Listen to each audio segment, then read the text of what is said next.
name is Dawn. I am here with Gerhard Gschwandtner, and we are going to be talking today about the power of practice for sales professionals. And many of you may have seen or met Gerhard through Selling Power Magazine or the Sales 2.0 and 3.0 conferences.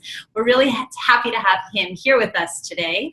And without further ado, we'd like to start asking you some questions. Thank you, Dawn, for having me. I'm very excited to do this together with you. This theme of sales enablement and training is dear to my heart. So fire away. Great. Well, we know there have been many discussions, and some of those discussions you're leading, about the definition of sales enablement.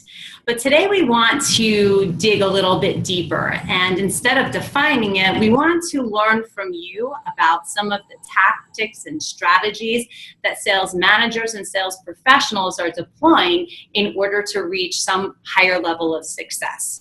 And to set that tone, we'd like to ask your opinion about what you're hearing from sales managers in terms of time spent on training and the return on that time spent for training. Well, it's not just the time, it's also the money. Right. I've read recently a statistic that companies spend about $1,500 for technology to help salespeople become more effective in their interactions with their customers. And also there's a figure of about $900 to $1,000 per salesperson per year to spend on training. Now that's the average.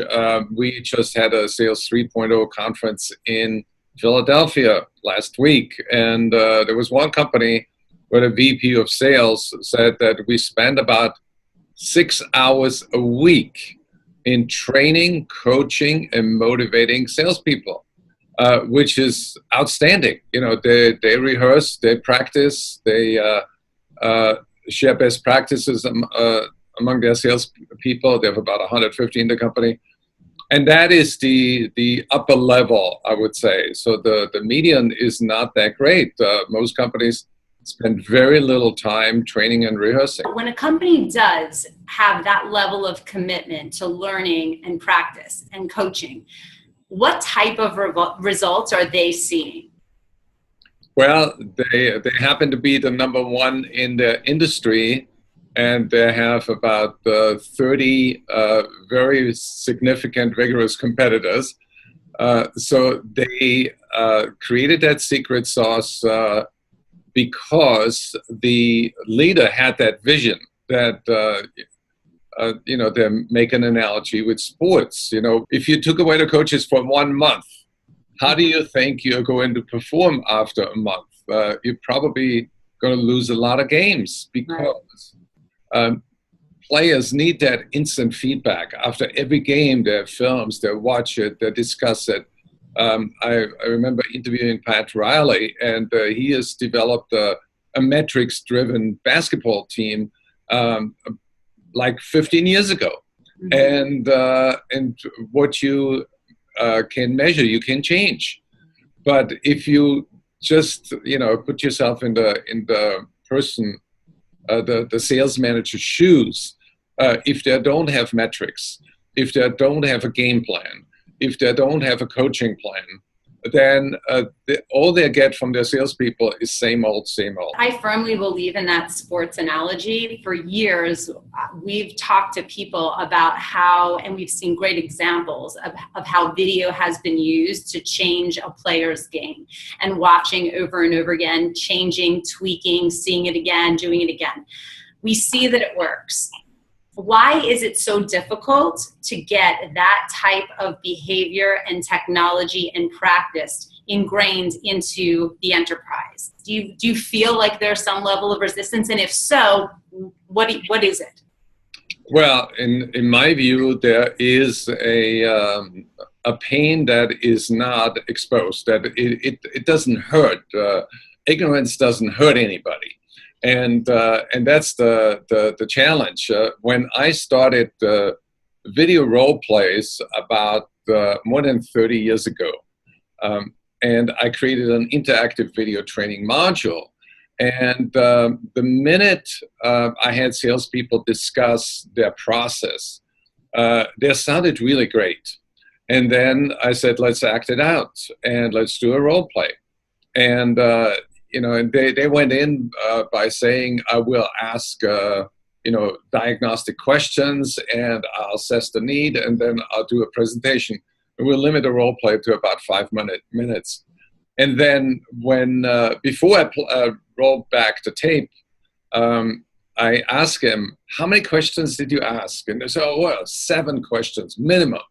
And then I played the video back, and I said to the salesperson, please stop me when you ask the first question.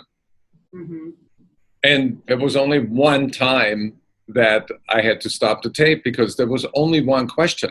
It was mostly a rambling presentation, and they thought they were asking questions. They thought they were doing a diagnostic, but they didn't. Right. So there is a huge, the insight and the takeaway for me was at the time, there's a huge difference between intended behavior and actual behavior. People are not aware of how sloppy they are when they're in front of a client. We see that on the rehearsal platform, people typically respond to a video-based scenario 6 or so times before they submit it as their final and best version. And just doing something 6 times will inevitably help you to improve performance.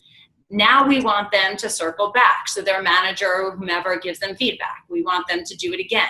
What we find, though, is the longer it takes, the people start to distance themselves. They're not as engaged.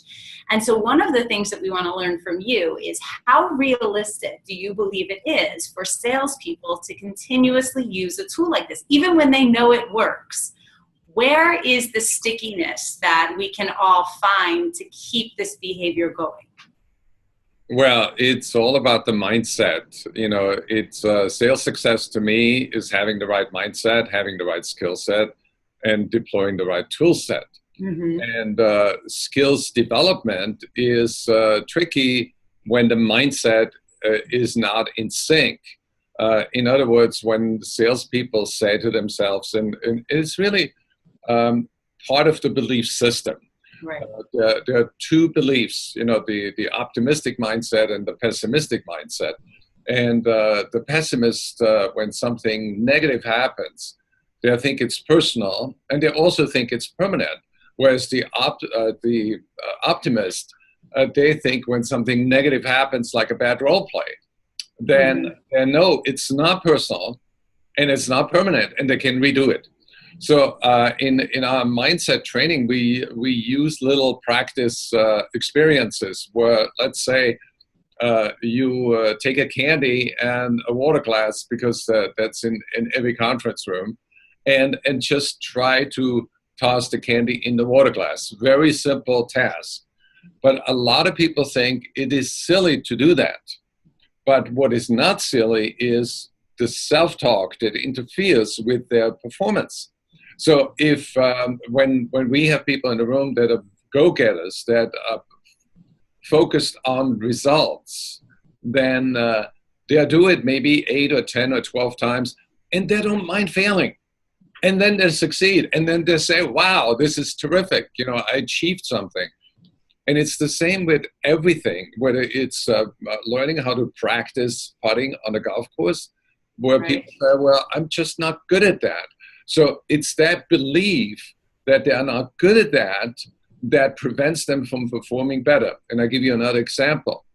We had somebody in our mindset training, and she had the lowest level of self-confidence about golf.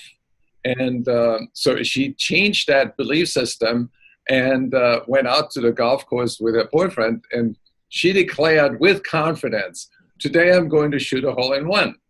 And she went through that practice routine that we taught her for sales and applied it to golf.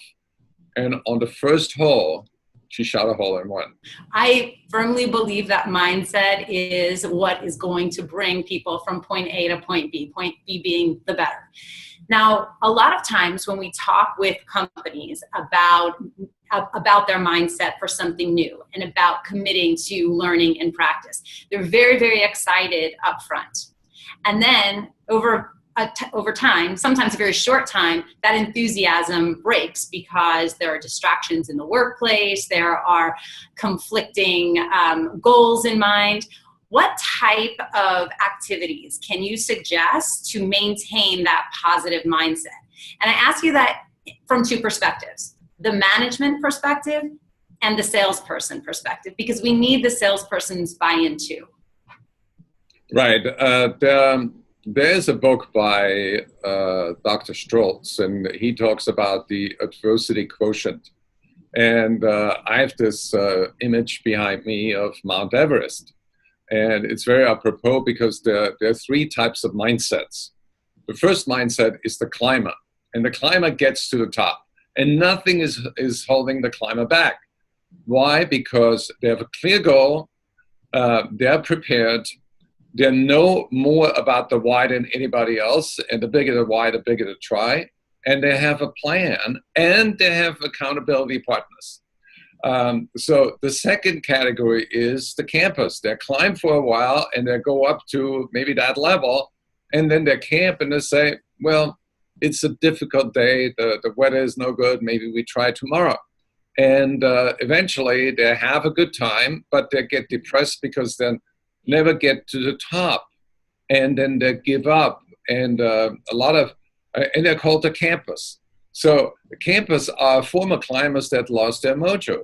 And then there are the people at that level down here that they give up, and they're the quitters. So in order to maintain the level of motivation, you have to be very clear of what do you want to achieve. So if you don't have your goals in writing, you cannot expect to achieve them. If you are not clear why you want to reach that goal, then you are not going to make a big commitment in your, there are two commitments. One is when you make a commitment in your mind, you lose it the moment you encounter resistance. Right. If you make a commitment in your heart, nothing is going to hold you back. So if you're not clear about the why you want to reach that goal or set that goal, what do you want for yourself? If you're not clear about the why, then the try is going to be minimal. The bigger the why, the bigger the try, and the easier the how.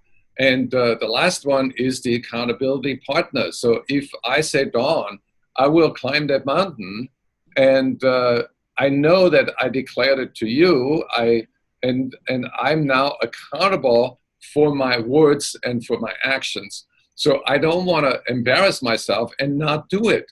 So if you have an accountability partnership and meet every week and see what is the progress you made towards that goal.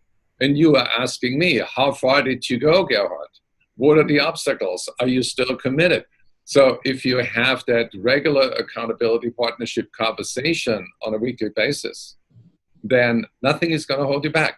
Integrating new ideas, new technology is sometimes very hard for the sales organization to consider. Right. As you just described, you have to have it in your mind, you have to have it in your heart, and then you have to commit to it.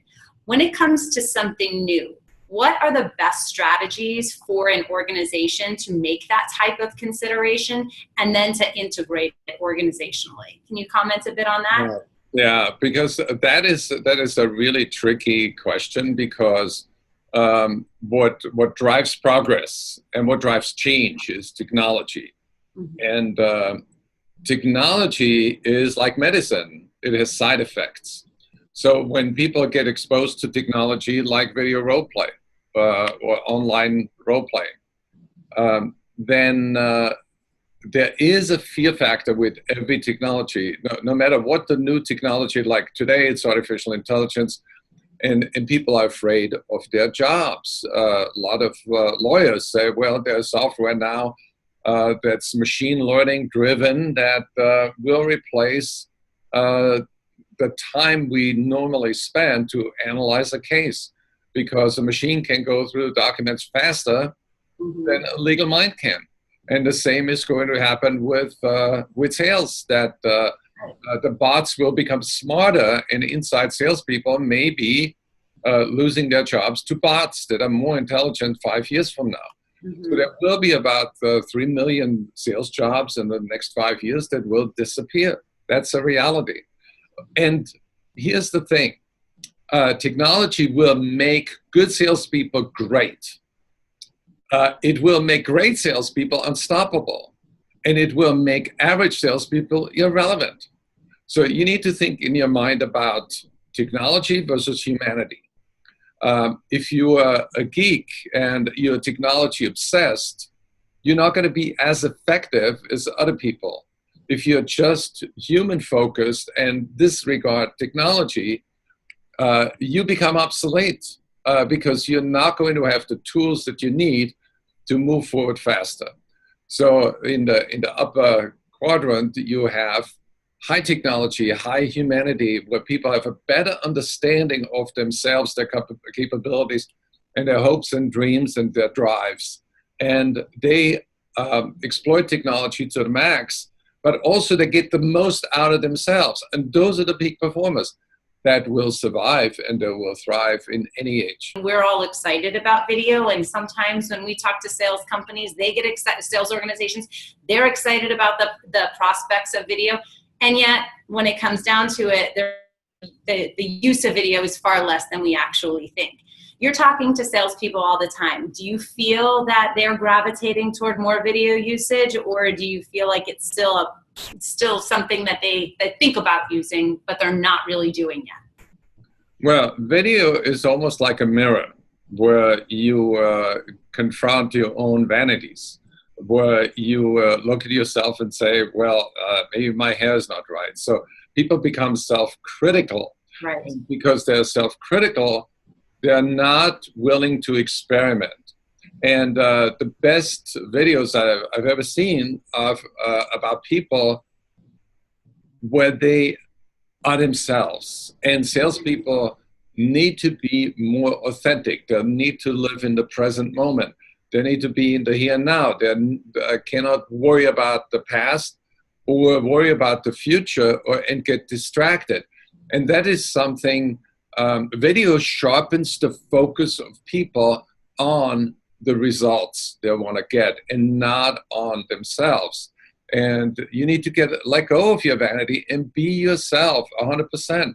And we are not expecting perfection, because perfection is not the same as performance. You cannot grow if you're a perfectionist, because you're running in circles. So what I'm saying is that as technology gets better, as more technology is available to rehearse and gives you opportunity to practice, you need to learn how to play and be flexible and try new modalities that you hone based on your personality. Don't become somebody else. Don't imitate, some Matthew McConaughey, to give you an example. That is art that is beyond your reach. You don't want to. You cannot get there, because that's a one in a billion shot. But be the best version of you.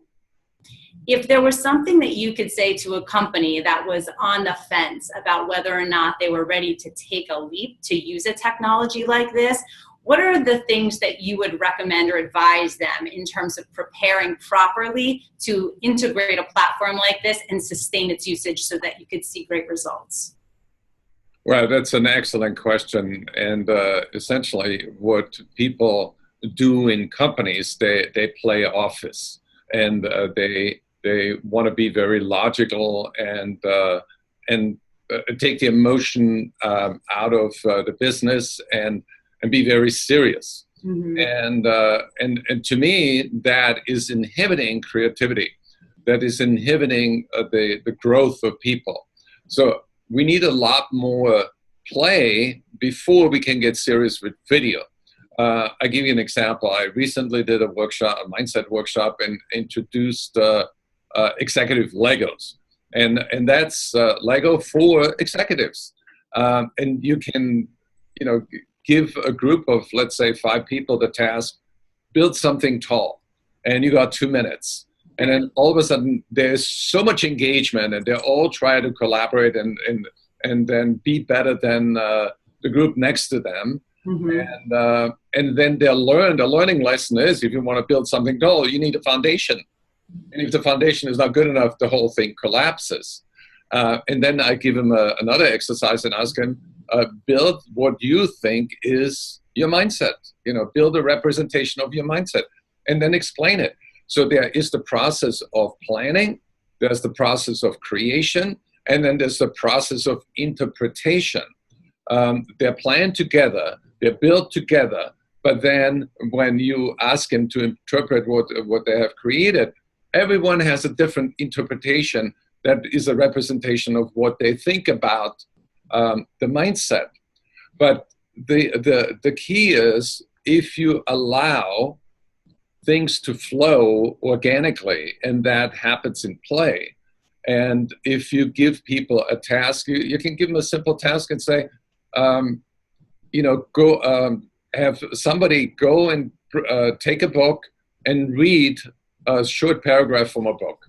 Somebody else goes to a newspaper and reads a short article from the newspaper, or something about the weather and sports or whatever, and have them perform on camera something other than what they're doing for, whether they're in sales or in sales management or whatever they want to rehearse. Get them used to performing in front of a camera and allow them to express themselves. And there's so many wonderful books like Selling is Acting. A lot of books for actors that show how actors prepare. For example, you can give them a task and say, here's one sentence, and take that sentence and pronounce that sentence or act it out in 12 different ways, the same sentence, different pronunciations. So then they become aware that their body is an instrument, their voice is an instrument, their rate of speech is communicating something. Their confidence can be high or low depending on the body language. Mm-hmm. So ask him to play first before you ask him to do something that's serious. What advice do you have for those sales organizations that feel like they're plateauing or that they need a push to go that one step further? What is it that you would say to them to get them motivated again and try and use these innovative technologies and to be real and play and authentic? I love that question, because for every camper out there, there's a reason why they're camping. And managers only look at their behavior. They see those salespeople camping out and not get moving. And the behavior is not going to tell you anything, but once you understand that the behaviors are really rooted in their belief system, once you have a conversation about their beliefs, then you can change the self-defeating beliefs into self-affirming and enhancing beliefs, and then the barrier will be gone. It's the belief that drives the behavior. So the mindset shift has to happen on the belief level. And once you edit that belief into a climbing belief, and when they're clear again about the why, then that natural barrier fades away and they start performing again. And that's the role of the sales manager. You have to be a transformation agent when it comes to salespeople's beliefs. So if you don't have a conversation about beliefs and only have a conversation about behaviors, it's self-defeating management. You're not going to get anywhere.